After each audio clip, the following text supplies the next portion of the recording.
I never thought I'd find myself in a situation like this, honestly. Sarah and I had been together for about 5 years before I even considered marriage. She was the kind of woman everyone admired, sharp, funny, confident, and honestly pretty beautiful. I thought I had it good.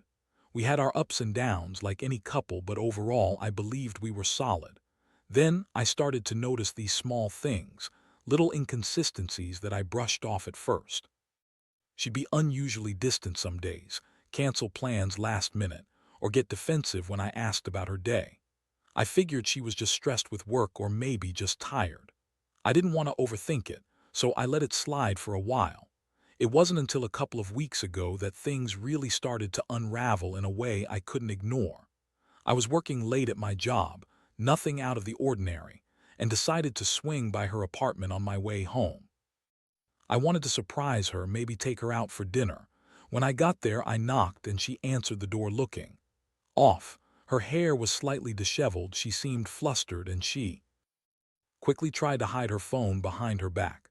That caught my attention instantly. I asked her about her day and she brushed it off, saying she was catching up on some work emails. But I could tell she was lying. Over the next few days, I noticed her phone was constantly in her hand, especially late at night. I'd catch her texting and she'd quickly hide the screen or turn away. She used to be so open, so honest, but now she was secretive. Then I started noticing strange stuff. Her perfume in the bathroom when she hadn't gone anywhere, her being overly defensive when I asked about her whereabouts, and even her refusing to let me look at her phone, saying it was private. That's when I got suspicious. I didn't want to jump to conclusions, but I had this gut feeling she was hiding something. The signs kept piling up, but I just wanted to believe she was worried about something else. One night I was working late again, and I decided to check her phone while she was in the shower. I know, it was intrusive, but I was desperate. I found a string of messages, not just innocent texts. These were flirty, suggestive, and downright provocative. They were between her and someone named Mike. At first I thought maybe it was just a casual acquaintance, but then I saw the dates. These messages spanned over the last few months. Some of them were explicit, talking about meeting up, sneaking around, and even planning a special night that clearly wasn't about just talking. My stomach dropped. I couldn't believe what I was reading. My wife, who was supposed to be committed, was cheating on me right under my nose. The worst part, I wasn't even sure if I should confront her immediately or keep quiet. My mind was racing. Part of me wanted to just catch her in the act, but I also knew that would blow everything up. I kept quiet for a couple of days, trying to process what I'd found. But that's when she started acting even more suspicious. She was secretive, lying about her whereabouts, giving vague answers about her plans.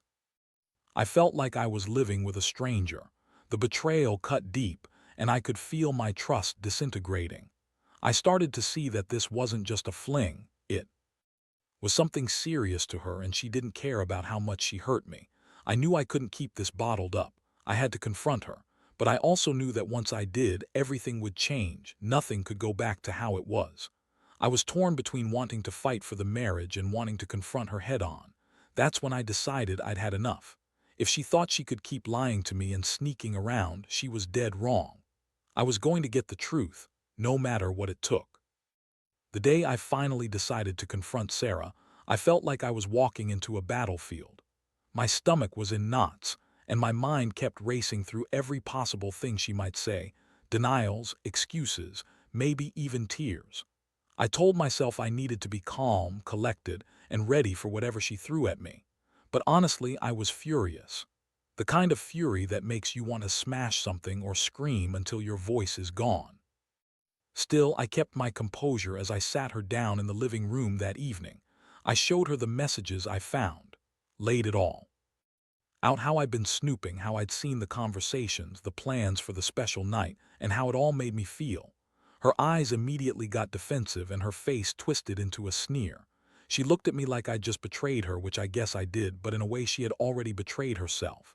She scoffed, rolled her eyes, and immediately started with the lies. "You don't understand, John," she said, crossing her arms. "It's not what you think. Mike's just an old friend. We've just been talking a little, nothing serious. It's not a big deal." I didn't buy it, not for a second. I could see right through that bullshit. When I pressed her further, she started to get bitchy, raising her voice, snapping at me. "Why are you making such a big deal out of this? It's just sex, John. Maybe I needed someone to listen, someone who actually cares about me. You're always working, always busy. Maybe I just wanted a little excitement. It's not like I left you or anything." She was trying to justify it, spinning some story about how she felt neglected, how she needed attention.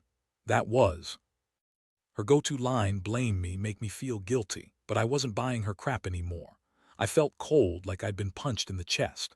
The woman I married, the woman I loved, was sneaking around behind my back with my own mentor. I couldn't wrap my head around it. After a while, she got even more dismissive, saying I was overreacting, accusing me of being insecure or worse, jealous. I told her I wasn't jealous, I was hurt. I was disgusted. I felt like I'd been hit by a truck. She kept lying, throwing out excuses, claiming she was drunk, claiming she didn't remember half of what she did, trying to make herself the victim in this whole mess. The more she talked, the more I saw her for what she really was, a manipulative, selfish bitch who thought she could do whatever she wanted without consequences. I was furious, devastated, and yet somehow, deep down, I felt a little numb, like I'd already lost the person I thought I knew. The betrayal was one thing, but her attitude, so dismissive, so unremorseful, cut me even deeper.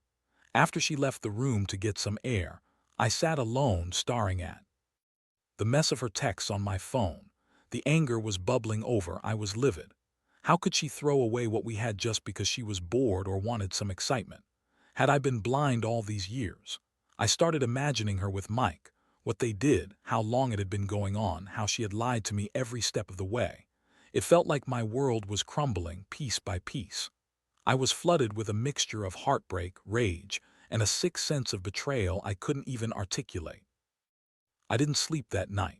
My mind kept replaying everything, her sneering, her lies, the images I'd seen, and I kept thinking about what I should do. Part of me wanted to storm out, end everything right then and there.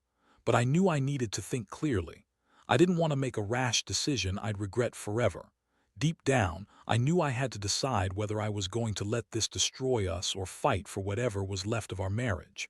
But honestly, right now, I just wanted her to understand that she'd crossed a line she couldn't come back from. And I was done being the fool. The next day, I woke up feeling like I'd been hit by a train. My head was pounding and my stomach was tied in knots. I couldn't focus on work. All I could think about was her, that damn betrayal, and what it meant for us. I kept going over everything in my head. Her lies, her angry dismissals, the way she looked at me like I was some obstacle she had to get past. I knew I had to decide what to do, but part of me was still hanging on to hope that somehow this was all a terrible mistake. I didn't want to believe it, but the evidence was clear. She'd been cheating on me with my own mentor, Mike, a guy I trusted, respected even. That made it worse. How could someone I thought was a decent person betray me like this? I'd always been faithful, always supportive.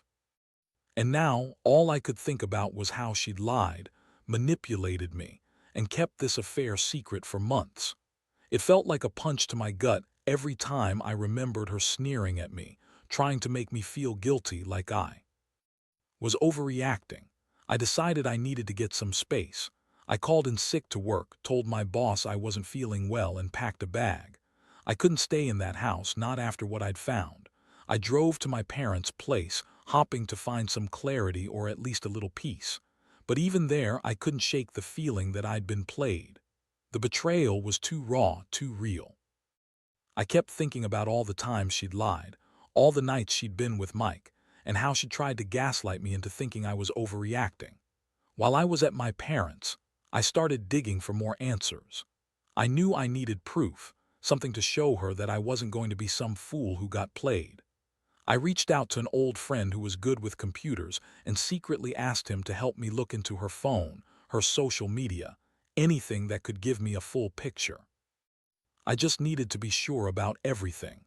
I never wanted to be that guy stalking or invading her privacy, but at that point I felt I had no choice. I needed the truth to make any kind of decision.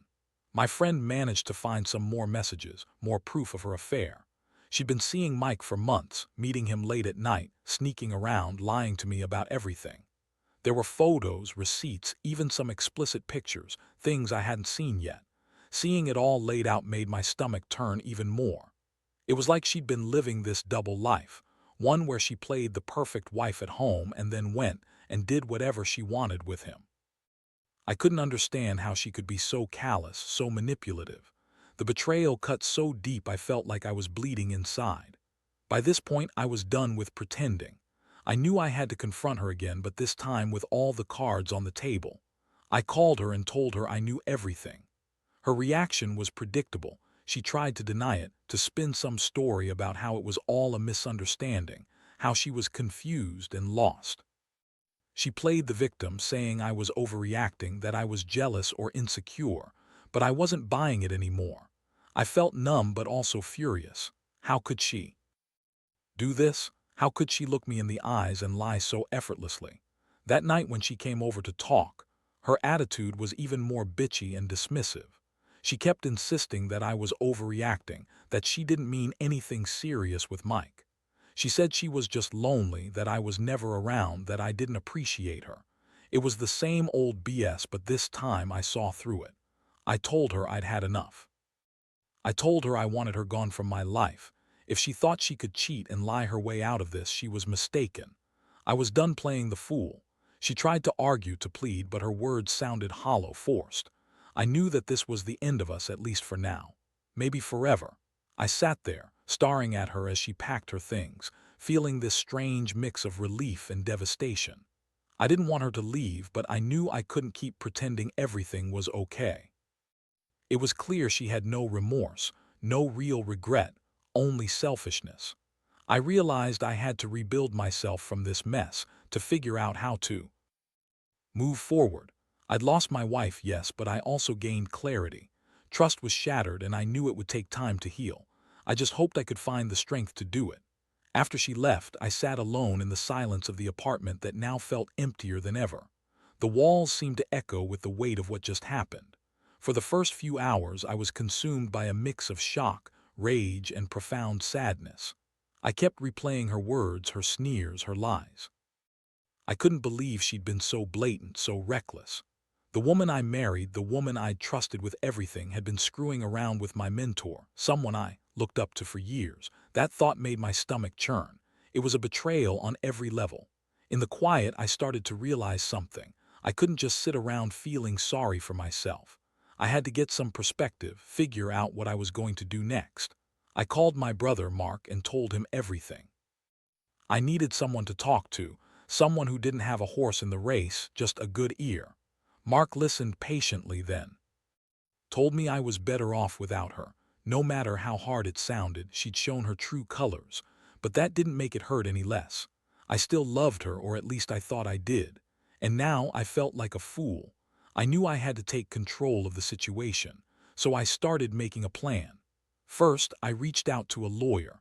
I wanted to understand my rights, what I could expect if I decided to divorce her. I also wanted to know how much she might be entitled to, considering she was cheating and that she'd been hiding her affair so blatantly. It was a cold, calculated move, but I needed to protect myself. I also contacted the therapist I'd seen briefly during a rough patch, just to get my head straight and process everything. Honestly, I didn't expect much comfort from therapy at that point, but I knew I needed a clear mind. Over the next few days, I started to notice the little things, how much I'd taken her for granted, how much I'd pushed down my feelings just to keep everything smooth. I always believed in honesty, loyalty, and respect in a relationship, and she'd shattered all of that. The betrayal made me question everything, my judgment, my trust, even my own worth. I kept asking myself, how could she do this? How could someone pretend to be so caring, so supportive, and then turn around and do something so cruel? It felt like the floor was constantly shifting beneath me, and I was just trying to hold on. Meanwhile, I started to distance myself from her friends, her family, anyone who might have known about the affair.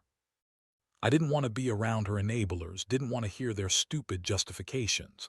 I felt like I was waking up from a nightmare, one where everything I believed in was false.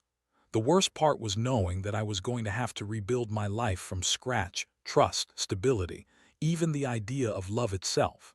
It was a lot to take in, but I knew I couldn't keep pretending. I had to face the reality, no matter how painful. The thing that kept coming back to me, over and over, was how she lied and manipulated her way through everything. She claimed she was confused, that she didn't mean for it to happen, that she was lonely, but I saw right through her. She was selfish, manipulative, and utterly cruel. The more I thought about it, the angrier I got, because I had been such a damn fool trusting her, believing in us. And now I felt like I was starting to see her true face. I wasn't sure if I'd ever fully recover from this, but I knew I had to try. For myself. Because I couldn't let her destroy me any more than she already had. So I started planning my next steps. I wasn't going to rush into anything, but I knew I had to make sure I had the upper hand when it came to the inevitable divorce. I wanted to make her pay in some way, emotionally, financially. Because she'd hurt me so badly, I didn't think I could ever forgive her entirely. I was angry, yes, but also hurt and betrayed at a level I'd never experienced before. I was preparing for a battle, not just legally but emotionally. I'd come this far, and I wasn't going to let her get away with it without some consequences. The shock was starting to wear off, replaced by a cold resolve. I knew this wasn't the end of my story. It was just the beginning of something new, a painful, painful new chapter I never wanted to write. But I was determined to survive it, to somehow come out of this stronger. And even if I didn't see it now, I hoped someday I'd look back and realize I was better off without her. That's what kept me going, even when everything inside me felt broken. The days after she left felt like living in a fog. I kept busy, but in reality, I was just distracting myself from the pain and the betrayal. Every time I closed my eyes, I saw her sneering, heard her lying, felt the gut punch of realizing I'd been so blind. I was angry at her, yes, but mostly I was furious at myself for trusting her so blindly. How could I have missed all the signs? How could I have been so naive? I kept replaying everything, trying to piece it all together and make sense of what was real and what was just her lies. I started to do a lot of reading, trying to understand what this kind of betrayal does to a person. I came across stories of infidelity, heartbreak, betrayal, things that matched exactly what I was feeling. It was comforting in a strange way to know I wasn't alone in this. Still, that didn't make it hurt any less. I knew I had to keep pushing forward, but I couldn't help feeling like I'd lost part of myself in the process. Every day was a struggle to keep my emotions in check, to not let the anger consume me completely. One thing I did was reach out to my closest friends, those I trusted to give me honest advice. They told me I deserved better, that I shouldn't let her get away with this level of betrayal. They encouraged me to lawyer up, to start documenting everything, and to prepare for the divorce. I wasn't ready for that yet, but I knew they were right. I needed to be strategic. I also started seeing a therapist, more to hold myself together than to work through the relationship at that point. It helped to talk, to vent, to let some of the rage out. But honestly, I was still angry, and I knew it would take a long time to process. In the meantime, I made a decision. I wasn't going to sit around feeling sorry for myself. I started focusing on rebuilding my life, piece by piece. I took some time off work to clear my head. I signed up for a gym membership, started exercising regularly, and even picked up some new hobbies, things I used to love but had neglected. I wanted to remind myself that I was still capable of happiness, even if everything around me was falling apart. That was my small act of rebellion against her betrayal. I refused to let her ruin me completely. As I moved through these days, I also started to think about what I wanted for my future. Did I want to stay in this city? Could I forgive her and try again? Honestly, I knew the answers weren't clear yet. The trust was shattered beyond repair, and I didn't see how I could look at her the same way again. Every time I thought about her with Mike, it made my stomach turn. But I also knew I couldn't keep carrying this weight forever. I had to make a choice. I had to decide whether to fight for a fresh start, or to cut my losses and walk away for good. One night I finally sat down and wrote everything out, my feelings, my fears, what I wanted to do next. It was hard, but it made things clearer. I realized I wasn't just angry, I was hurt. Deeply, painfully hurt. But I also knew that staying in this toxic situation wasn't going to fix anything. If I wanted to heal, I had to let go of the past and start looking forward. That's when I made up my mind. I was going to file for divorce. I owed her nothing anymore. The woman I thought I loved, the woman I married, had betrayed me in the worst way possible. I wasn't going to chase a lost cause. It was a bitter pill to swallow, but I understood that sometimes walking away was the only way to save yourself. I promised myself I'd learn from this. About trust, about red flags, about not ignoring my instincts. And most importantly, I promised I wouldn't let her betrayal define me.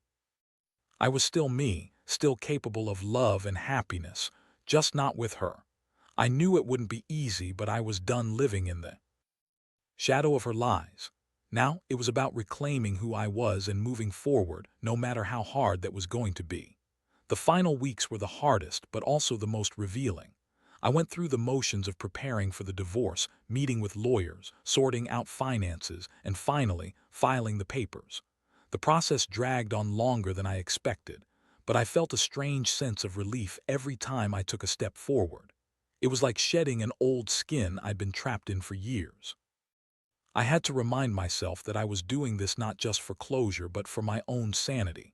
Staying in that marriage would have meant living with a lie, every day a reminder of her betrayal. When we finally sat down for the divorce hearing, I felt nothing but exhaustion. She appeared, defiant and bitchy as ever, trying to gaslight me one last time, accusing me of being bitter, jealous, or trying to ruin her life. I didn't argue. I just looked at her and realized how little she cared about the pain she caused. She spun her stories, but I knew the truth. I knew what she did. And I knew that I deserved better. This was the end, and I was finally ready to walk away. After the judge signed the papers, I drove home alone, feeling a strange mix of emptiness and liberation. It wasn't easy, and I knew the road ahead wouldn't be smooth, but I was finally free from her grip. I looked back only once, feeling a flicker of sadness but mostly relief. It was like waking up from a nightmare. I realized I'd been living with an illusion for too long, believing in the fairy tale version of us, ignoring all the warning signs. Now I could breathe again. In the days that followed, I started focusing on myself. I reconnected with friends, picked up old hobbies, and even started dating again, slowly, carefully, with no rush. It took time to rebuild my trust, not just in others but in myself. I learned that betrayal by someone you love cuts deep, but it also teaches you resilience. I learned to listen to my instincts, to value my own happiness, and to never ignore the red flags again. Looking back, I see this experience as one of the toughest battles I've ever fought, but I also see it as a catalyst for growth. I don't regret what happened because it forced me to confront what I truly deserve in a relationship: honesty, respect, loyalty. I've become more cautious, more self-aware, and I refuse to settle for anything less. That bitchy, manipulative woman was not worth the pain I went through, and I'm finally at peace knowing I've taken back control of my life. So, to anyone out there going through something similar, trust your gut. Don't ignore the signs, no matter how small. And remember, no matter how shattered you feel at first, time heals. You can survive this, and someday you'll come out stronger. I did. And I'm finally learning to live again, better, wiser, and with a sharper sense of what I want and deserve. That's the real victory.